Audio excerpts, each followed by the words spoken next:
బా టెన్షన్ వచ్చేస్తుంది. వచ్చిందండి వయ్యారి. ఏంటి నిన్న క్లయింట్ మీటింగ్ ఫట్ అంట కదా, ప్రాజెక్ట్ కూడా దొబ్బిందంట. ఆఫీస్ లో అందరూ అదే మాట్లాడుతున్నారు. జాగ్రత్త. సర్లే నువ్వు వెళ్ళు. ఎంత ఆనందం.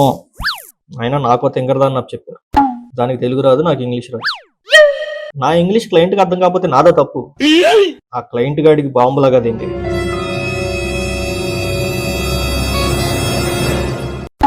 నెక్స్ట్ వేసేది నిన్నే. ముందు వాడికి కాదు వీడికి బాంబు లగాదేంగే.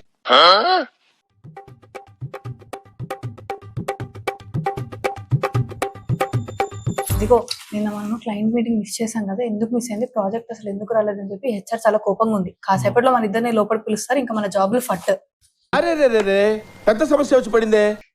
నాకు అదే భయంగా ఉంది. అసలు మన ఇద్దరం టెర్మినేటింగ్ లిస్ట్ లో ఉన్నాం. ఏం చేయాలో అర్థం కావట్లేదు. ఒక పని చేద్దాం. ఏంటి? జాబ్ మన ఇద్దరికి అవసరమే. మన ఇద్దరు ఎవరి జాబ్ అయినా కానీ బయట మనం అనుకున్న టాలెంట్ కి జాబ్ రాదు. సో మనం ఇద్దరం రిస్క్ లో పడకుండా ఉండాలంటే అంటే మిస్టేక్ ని ఇద్దరం షేర్ చేసుకుందాం. మేడం ని కన్ఫ్యూజ్ చేద్దాం. తప్పు నాదంటే నాదని చెప్పి ఓపెన్ గా ఒప్పేసుకుందాం.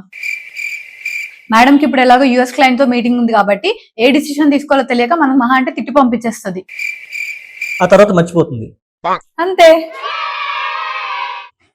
టీఎల్ వస్తున్నాడు. హెచ్ఆర్ మీ ఇద్దరం లోపల రమ్మంటుంది.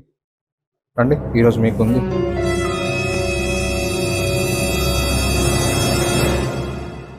నెక్స్ట్ ఏంటి?